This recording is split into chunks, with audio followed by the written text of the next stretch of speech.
एक था मोहन। चैप्टर 2। सत्य निडर बनाता है।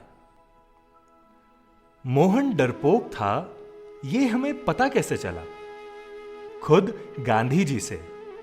बड़े होने के बाद उन्होंने अपनी बचपन की कमजोरियों के बारे में खुलकर लिखा।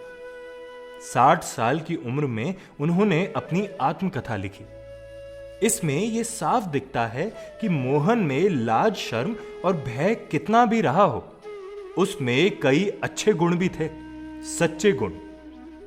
अगर एक बार वो अपनी गलती को समझ लेता था तो उसे ठीक करने में जुट जाता था, उसी समय, बिल्कुल देर नहीं करता था।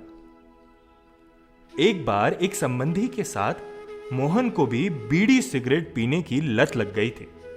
बड़ों को बीड़ी पीते देखा था और बच्चों में बड़ों की नकल करने की इच्छा तो हमेशा होती ही है। तो नौकरों की जेब से सिक्के चुराकर दोनों बीड़ी पीते थे। घर में पता लग जाता तो दोनों की शामत आ जाती। इसीलिए यह सब चोरी छुपे होता था।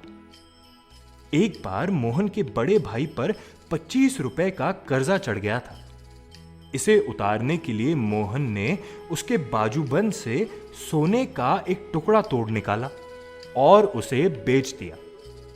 कर्जा तो चुक गया, लेकिन मोहन को लगा कि एक गलत काम छुपाने के लिए कई गलत काम करने पड़ते हैं। उसकी अंतरात्मा उसे कचोटने लगी।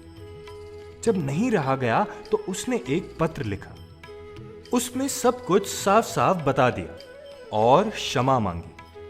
उसमें यह भी लिखा था कि इन गलतियों की जिम्मेदारी खुद मोहन की ही है। इसमें उसके माता पिता की कोई भी जवाबदारी नहीं है। इसके लिए जो भी सजा मोहन को दी जाए वो उसे मंजूर है। फिर हिम्मत जुटाकर यह पत्र खुद उसने कांपते हुए हाथ से अपने पिता को सौंप दिया। पिता को मोहन से खूब प्यार था। पत्र पढ़कर उन्हें रोना आ गया। मोहन भी रोने लगा। दोनों चुप रहे।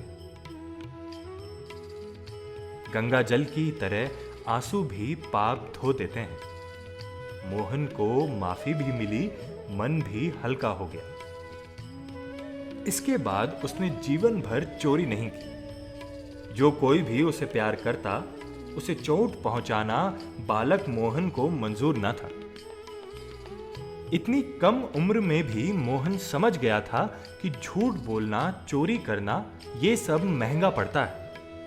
पहले तो मजा आता है, पर बाद में इससे तकलीफ होती है। अपनी गलतियों का सच्चाई से सामना करने से मोहन में हिम्मत आ गई थी, सत्य बोलने की हिम्मत। बड़े होकर बहुत से लोग अपने बचपन की बातें भूल जाते हैं। गांधी जी नहीं भूले। खुद उनके बारे में लिखा।